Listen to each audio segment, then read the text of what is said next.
This episode of This Is My Bourbon Podcast is brought to you by The Distillery.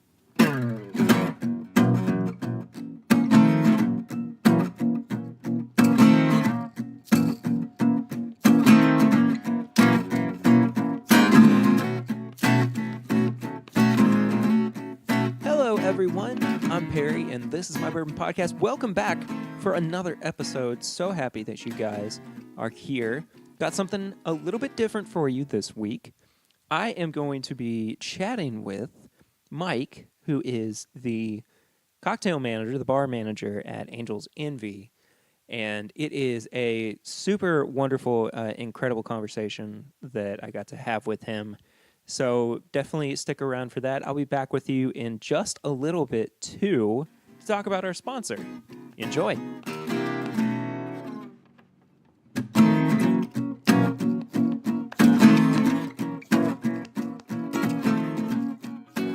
So I'm sitting down here at the Angel's Envy Distillery in Louisville, Kentucky, and sitting with me is the bar manager at the distillery here. Mike, welcome to the show. Thank you for having me, Perry. Absolutely. So how long have you been working with Angel's Envy? I've been with Angel's Envy since March 2018. So freshman. I'm a newbie, Yeah. I guess you could say. And how'd you kind of get into bourbon? Ooh, got into bourbon. Let's see. Well, I've been bartending for way too long, about 18 years. Oh, man. Bartending my way through college, so that was my experience early in the industry, but Sure. It wasn't really till I got to New York many years ago. Opened up a place called Pork Slope in Brooklyn. You've opened up your own place. Well, it was, I was one of the bartenders opening the place. But Still, it was a whiskey-centric bar in Brooklyn, and the owner was all about whiskey. He loved That's whiskey great. in and out. We had hundreds of bottles. We had a 100-shot club where we encouraged everybody to not necessarily take shots, although that was part of it, but we encouraged everybody to try new things because you didn't want to get somebody coming in asking for the same thing over and over and over again. Right, So yeah. it was come in, try a new whiskey, try something new. And we write your name down, and then you get your name on a plaque once you reach 100 different things That's to try. so cool. Yeah, so it was great for our guests, but one Yeah. thing that it did for us is it exposed us to a lot of new whiskeys. Sure, and I'm sure that you had to learn everything that was on the shelf, too. Absolutely. Right? So what was kind of your daily routine then when you were working there? Were you, like, trying, everything new that would come in all the time? Were you trying, like, 3 to 4 in one day? Or what was your... Like, Well, when I first started, it was pretty much look on the shelf, look and see what the owner had put up there and go, wow, what is that? I've never seen that bottle. I was being exposed to all sorts of new cool things. Sure. So I was like a kid in a candy store. It was, never tried that bottle, I'm going to try that. Or I'm going to try that at the end of the shift. And if I didn't know about something, it was ask and find out. Yeah. So it was a awesome learning experience. I had a conversation recently with one of my bourbon buddies about how he kind of misses that almost innocent feeling of going into the store and going, oh, I've never had that bottle before. I never had that bottle before, because we're so we're so engrossed in this culture now that there's so few things, even with the craft market, blowing up the way that it has. There's so few things where we're kind of surprised when we go into stores or go to bars and see things that we may never have had before. But do you kind of find that you miss that too, or are you? I don't. Yeah, I don't, and let me clarify. I don't, because I don't experience that, because that's one awesome thing about the industry right now is that whether it's bourbon or other spirits or something from another category or something all new that people are dreaming up, because people are dreaming up spirits that you really can't categorize right now. There's always something new out there. There's so much stuff out there. Like, once you go to a larger market and you're working with these little smaller boutique distributors and they're bringing in stuff from this odd little corner of South Africa or something like that, there's so much stuff out there to try. So, no, I don't feel like that.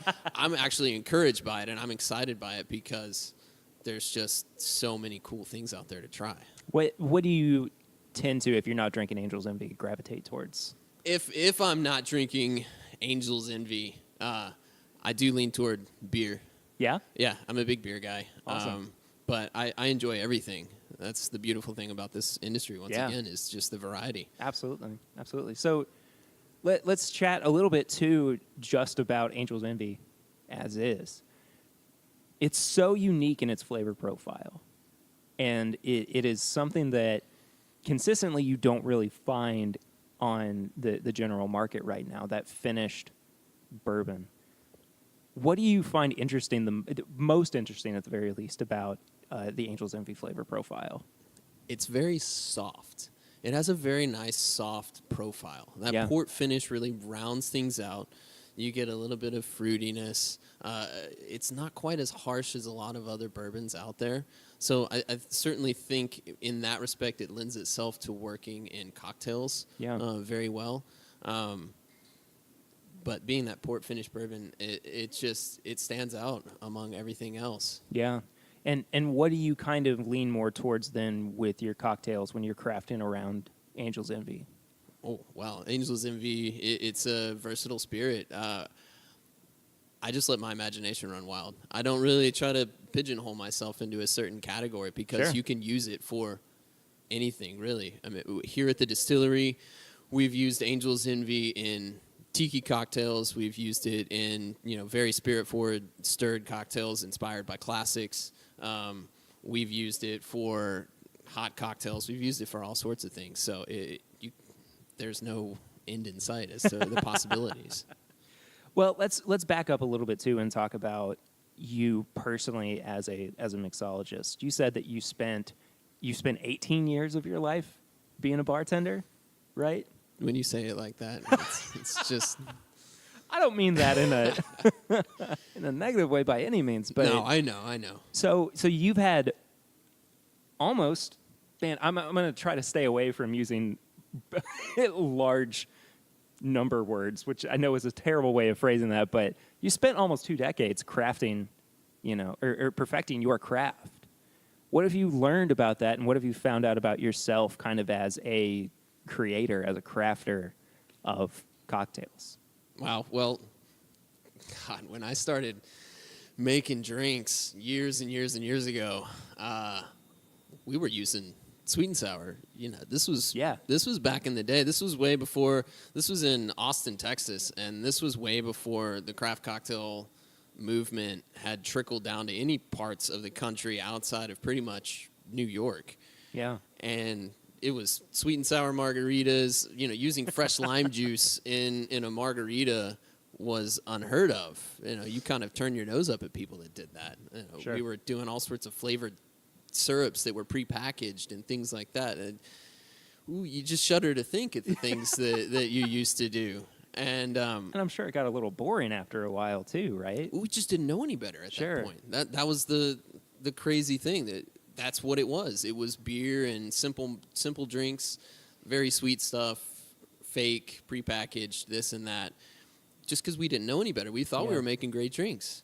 And it's not until I moved to New York a few years after that and started being exposed to people who really took their craft seriously, being exposed to higher quality spirits, being exposed to people that were making their own syrups and bitters and crafting all sorts of ingredients for their drinks, that kind of opened up this world to me. And ever since then, it's just been learn, because at this point, you have to constantly be learning to keep up with the industry. Yeah.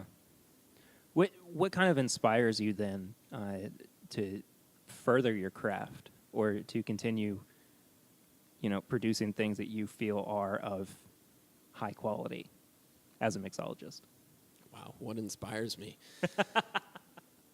Again, it's the high quality and the variety of things that can be found out there.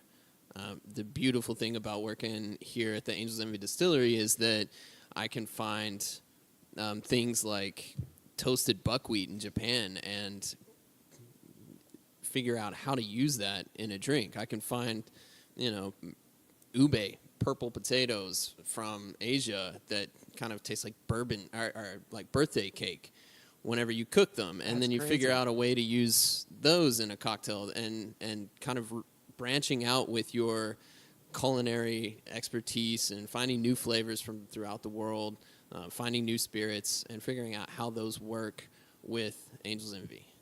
That's inspiring right there. That's really cool, actually. Yeah. I mean, the ability to, kind of go, oh, I want to take this and that and pull it from all different places. I mean, that, in essence, just kind of shows like the world is kind of your toy box, and you can do Yeah, absolutely. whatever you want to with it. It really is just keeping your sort of ear to the pulse of what's going on in the industry. What are people finding that's new?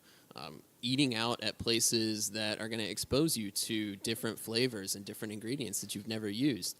And when you can find those sort of very particular ingredients from throughout the world, or you hear somebody talking about it, or you find an article that mentions something that you've never heard of, Yeah.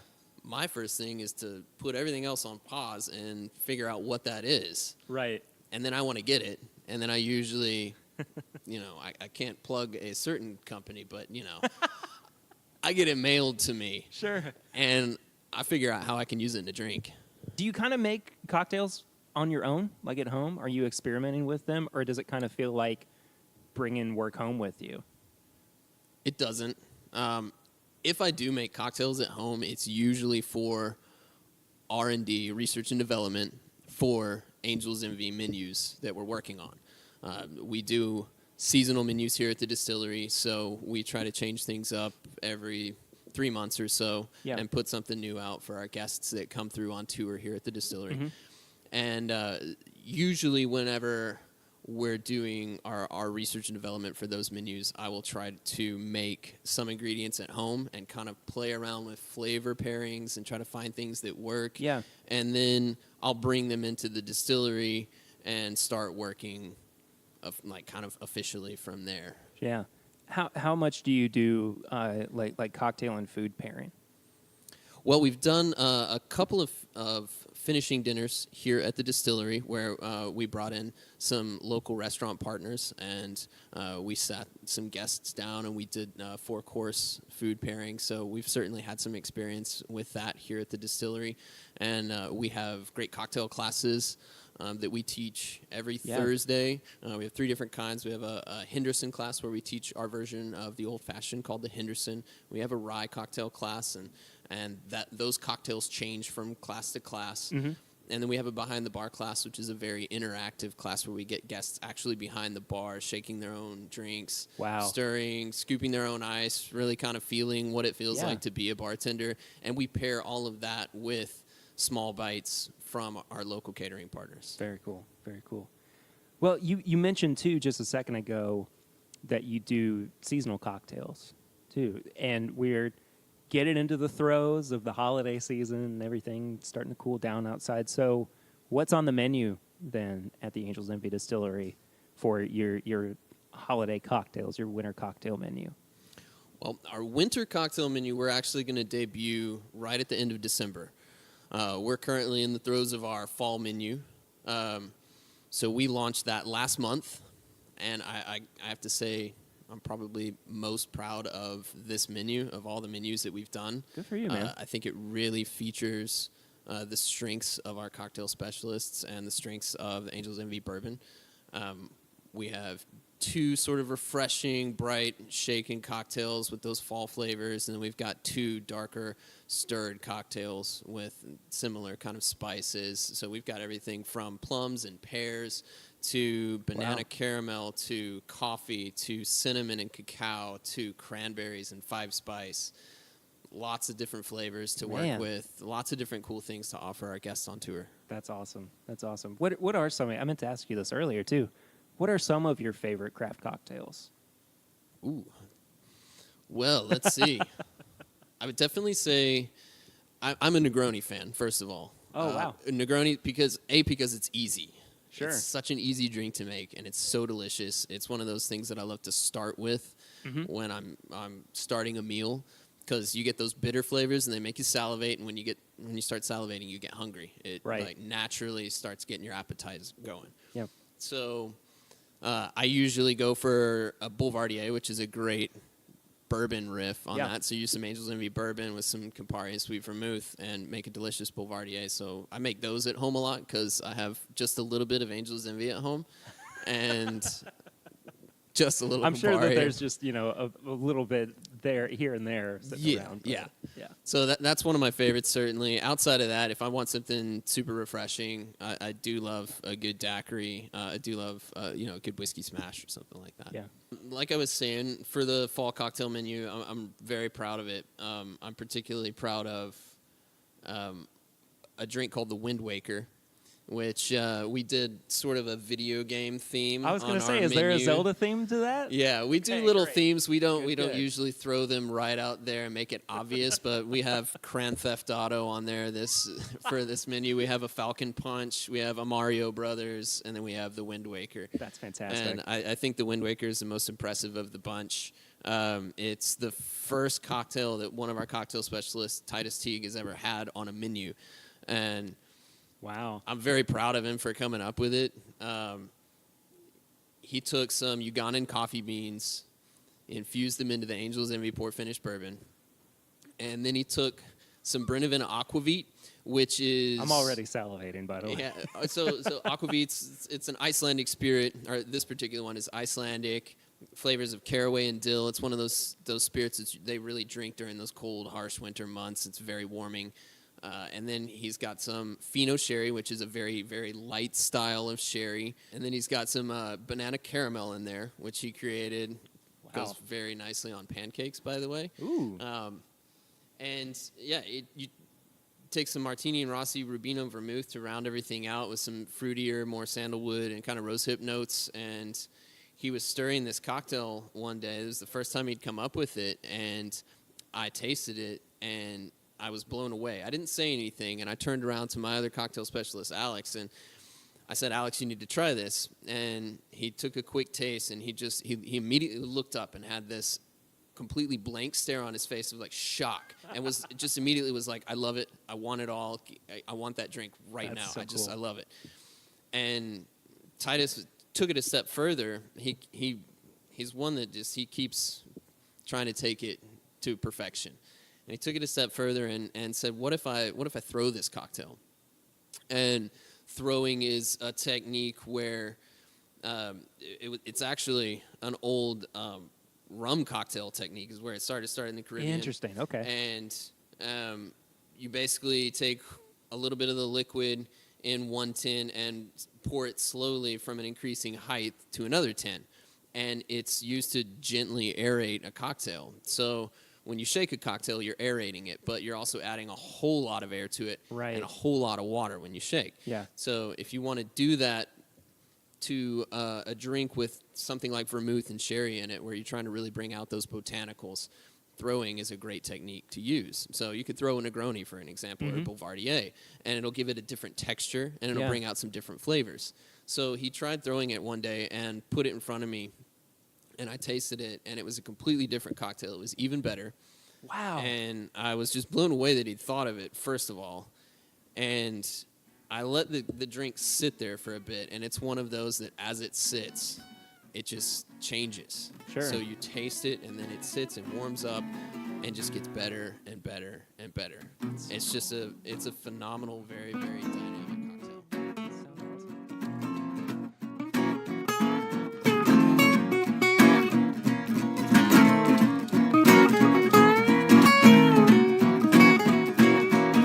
To step in there, Perry, but it's Perry, and we got to talk about our sponsor for the week, the Restillery. So the Restillery is a wonderful lamp company that builds these lamps out of used bourbon bottles. And Davin and the group over there, they do a fantastic job, something I can attest to because they have made and sent to me my very own Restillery lamp, which is built out of a Blanton's bottle, sits on top of a barrel head, and is surrounded by the Blanton's corks. So it spells out Blanton's. Anyway, super great guys, wonderful, wonderful craftsmen. If you want to check out their work, you need to head over to social media and by following them at the Restillery. So for sure, go and check them out. You absolutely should. And back on with the show.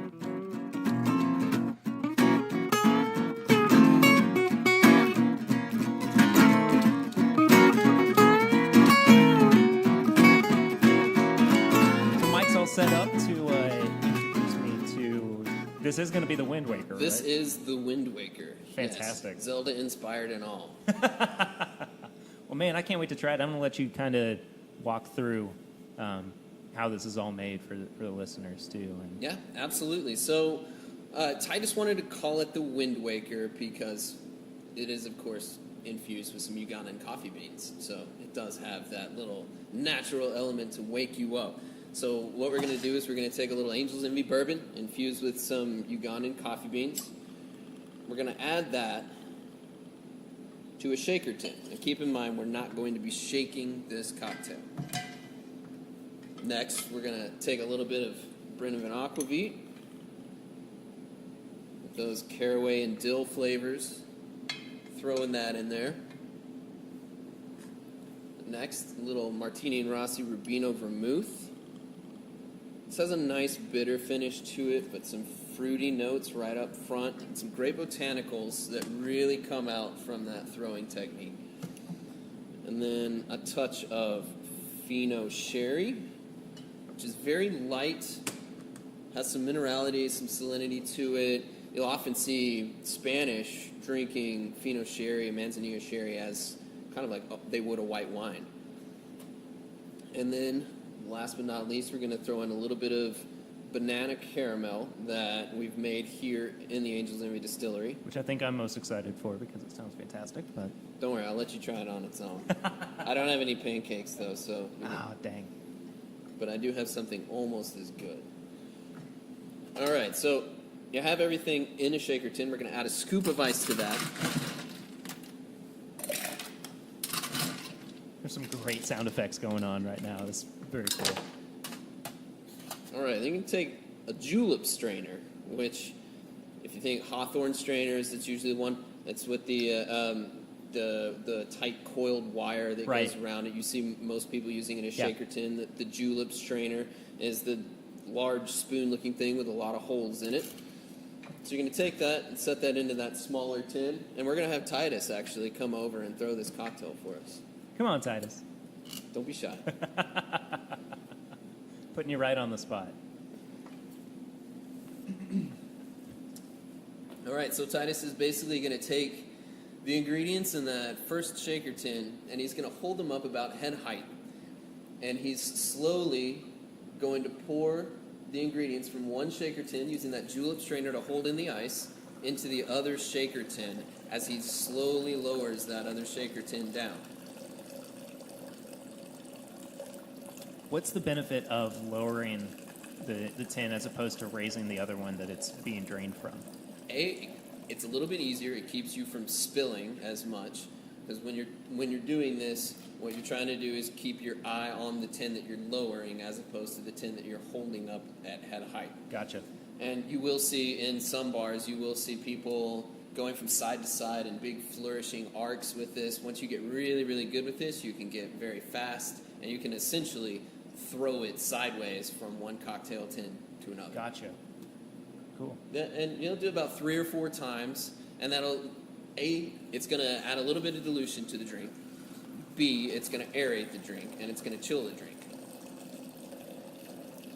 So again, this isn't something that you would want to do with something that has citrus in it. Citrus drinks you typically want to shake because they've got those acidic components that you really want to wake up. That shaking and aerating at that level is really going to wake that citrus up. Sure. But with something like this, like I said, with vermouths or sherries, things like that with those delicate botanicals, it's an interesting technique and an alternative technique to stirring that will bring out some different flavors than you might if you stirred it. Absolutely. Very cool. So as far as presentation for this cocktail, what kind of glasses are going to be served in? So, we keep some frozen Nick and Nora glasses in our freezer. So once he's done with that, thank you, Titus. Thank you, Well Titus. played, sir. And And he's done. So you just pour that directly from that tin into the Nick and Nora. You see that nice little layer of thin, tight bubbles on top. Yes. Now, what we're doing for a garnish on this guy is we're taking a fresh banana, slicing it, and then we've created a kind of simple syrup from sugar and fall spices like allspice, cardamom, clove, peppercorn, things like that. And what we've created is what Titus has coined as the Funk Master sauce. So we're gonna dip that banana into the Funk Master sauce, and then we're gonna take a chef's torch. We're gonna turn on that chef's torch, and we're gonna brulee that banana. So cool. And as you do this, you're going to hear it sizzle, and you're going to smell those notes from the spices and the sugar really coming out. It complements so well too. Just the banana. I mean, just the straight up banana smell Absolutely. that comes off of it too. And the beautiful thing about using the port finished Angel's Envy bourbon in this is that you get those fruity, soft notes in the bourbon. Sure. And they just work so well with everything else that's going on in this cocktail. It's a super complex, delicious fall cocktail menu. It's beautiful At too. the distillery. Well, man, I gotta say it looks dang delicious, and it's just a beautiful presentation too. I mean, I love a well presented cocktail. Yeah, it's very simple. Sometimes it's fun to really go over the top and do those garnishes that just really pop on a glass and you can go crazy with. But sometimes simplicity is just the best option. Yeah, absolutely. And that is really well complemented too by the complexity that is present in the actual cocktail itself too. So Absolutely. I'm gonna give it a shot. I'm curious. Cheers. Oh my gosh. As it continues to pass over my tongue too, it just is continually evolving throughout, and that is a very complex and flavorful drink. Yeah, and like I said, as it sits, it'll warm up and it will change. Yeah. And different things will come out. It will be a completely different cocktail in 5 minutes and then 10 minutes. Well, I'm gonna give it. So don't 5 drink and too 10 fast. I was gonna say I'm gonna give it 5 and 10 minutes then to kind of aerate. Awesome, man. You mentioned earlier too your cocktail specialists. Mm-hmm. What's your relationship with them? How do you get to do a whole lot of collaborating with them? Absolutely. Yeah. Yeah, for me. That's how a bar team comes together and works, is collaboration. I basically ask them what they want to do. I ask them if there's anything that I can get for them that's new, that's exciting. What do you need to help execute the idea that you've come up with? What do you want to play around with? And for me, getting back to what I was saying about the really cool stuff that's out there these days, the cool flavors, the cool ingredients that you can work with, it's asking my cocktail specialists, what's out there that you've seen that you're interested in? Do you want me to get some of that in? What can I get for you to really help stretch you, to make you grow, to help you find new ways to create cocktails, to create, new flavor pairings that you didn't know existed? It's, I try to push them a little bit. Sure. I try not to give them all of the answers. I try to have them get there through their own means. Sure. Because that means that they're going to make mistakes and they're going to come up with some really terrible stuff along the way. And I speak from experience. I've come up with some really terrible stuff along the way. Probably for every one really good cocktail that you come up with 10 really terrible drinks. Sure. So it's kind of helping them sort of navigate and find their way to that really good drink without giving them the answer, without saying, this is what it is. Yeah. This is what you should do. It's, think about this. What about this? Yeah. Have you tried doing something like this? And then just sort of helping them kind of lean in the right direction. Sure. So absolutely, collaboration is a huge part of this. When we sit in our meetings, we talk about, for instance, what we want our next menu theme to be. We get to laugh about that and come up with some fun, creative things to do. Which, by the way, our winter menu is going to have an awesome theme. We nailed that one last night. We're all very excited about it. But then from there, it's having everybody taste each other's drinks along the way and go, well, maybe not this, maybe not this, that, and so on and so forth. So it's a collective honing down to figure out exactly what's going to go on the menu. Right. Yeah, this is just delicious. I'm still kind of trying to process all the flavors that are pulling through too. So what's kind of in your future then, as the bar manager here at Angel's Envy? Well, the beautiful thing right now about the bourbon industry in general is that it's growing. I mean, look at where it was 10 years ago. Kind of like if you look at where the cocktail industry was 10, 20 years ago, whenever I first started bartending, it's just been on a steep upward climb. Sure. And bourbon's doing the same thing. It's a steep upward climb. There's really no telling how high it's going to go. Yeah. So here at the Angel's Envy Distillery, we're doing the same thing. It's a steep upward climb for us. Look at where this brand was when it started, and now look at where Angel's Envy is now. Yeah. We're in high demand just about everywhere. People are running out of product because they can't keep it on the shelves. It's phenomenal. We have a phenomenal pour finish bourbon, and then we have a Caribbean rum cask finished rye, which is incredible. Which is honestly the thing that really drew me to this brand. It was one of those moments that I'll never forget. The first time I tried that rye, I remember where I was. I remember who gave it to me, and I'll never forget it. It was just unlike anything I'd ever tasted in terms of rye whiskey. First time I tried it, I was standing about there. Nice. Because we had just gotten done with the tour here, and we were like, oh, I've heard so many good things about this rye. I'm going to have to try it. And sure enough, it was just amazing. I have a bottle at home, too, that I've been kind of saving for special occasions because it was so good. And I was like, I want to save that. But absolutely. Yeah, it's that beautiful one that I'll finish off a meal with Angel's Envy rye whiskey. And it's probably the only rye that I would finish a meal with. Yeah, definitely. Because it's, those beautiful dessert notes, molasses, brown sugar, vanilla, hazelnut. This is the perfect time of year, too, I feel like, for that rum. Oh, absolutely. I mean, it every time that I think of it, I just automatically think of all of those standard, like, Christmas flavors, quote-unquote Christmas flavors that you associate with, this time of year. And I'm looking forward to breaking it out again here coming up in the next couple of weeks. Yeah, 100%. And we've got rye downstairs in our visitor center, available. So come grab some. Buy some for your uncle. That you're going to see like once a year at Christmas. It's a perfect Christmas gift to stay on his good side. Definitely one of those beautiful things to grab, or get a gift card for him or something like that. Poor guy, you have to fight to be on your uncle's good side? It just depends on the uncle. Everybody's got that one crazy uncle you're not sure about.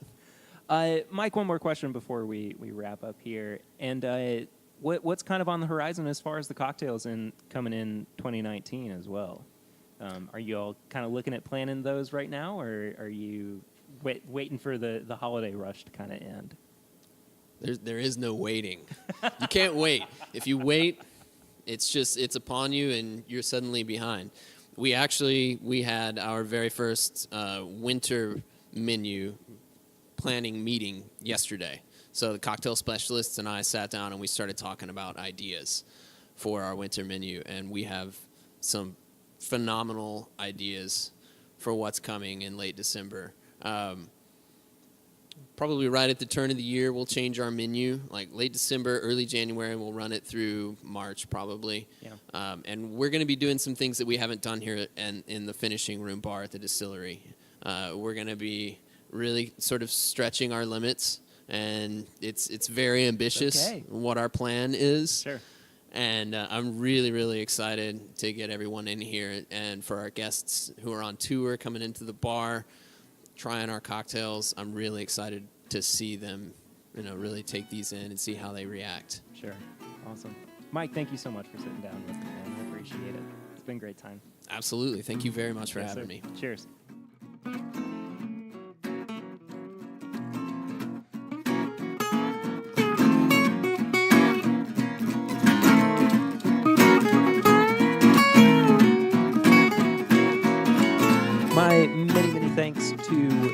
everybody over at Angels Envy, especially Mike, for making this happen. It was a lot of fun, like I said, and a great conversation with him. And let me tell you, those cocktails were absolutely fantastic. And I highly recommend that you go and check them out if you're ever in Louisville, because they do wonderful things with their cocktail program. So, yeah, that's about it for this week.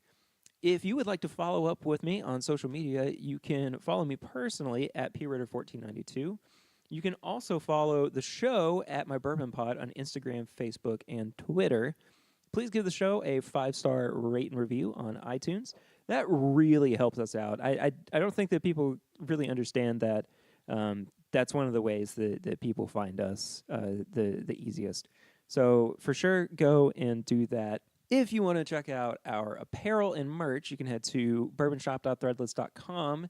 That sale that is being run in celebration of the 1-year anniversary of the podcast is going to be going up until the end of the year too. So that's perfect, of course, for, the bourbon lovers in your life. You can buy some sweet shirts for them. If you head to patreon.com/mybourbonpodcast for as little as $1 a month, you can help me go every week with the show and to reach new listeners, and you get to become a part of a really great community of fans of the show. And I put up stuff on there every week. We talk about, what's going to be going on the podcast and the live stream. You get exclusive video content too. We just recorded an episode that was live streamed for the patrons as well. So if that's something that interests you, you can definitely go and check that out. Again, that's patreon.com/mybourbonpodcast. That about does it. I just want to say thank you all again for listening in. Thanks to the Distillery for being the sponsors this week. I'll see you next week, but until then, I'm Harry, and this is My Bourbon Podcast.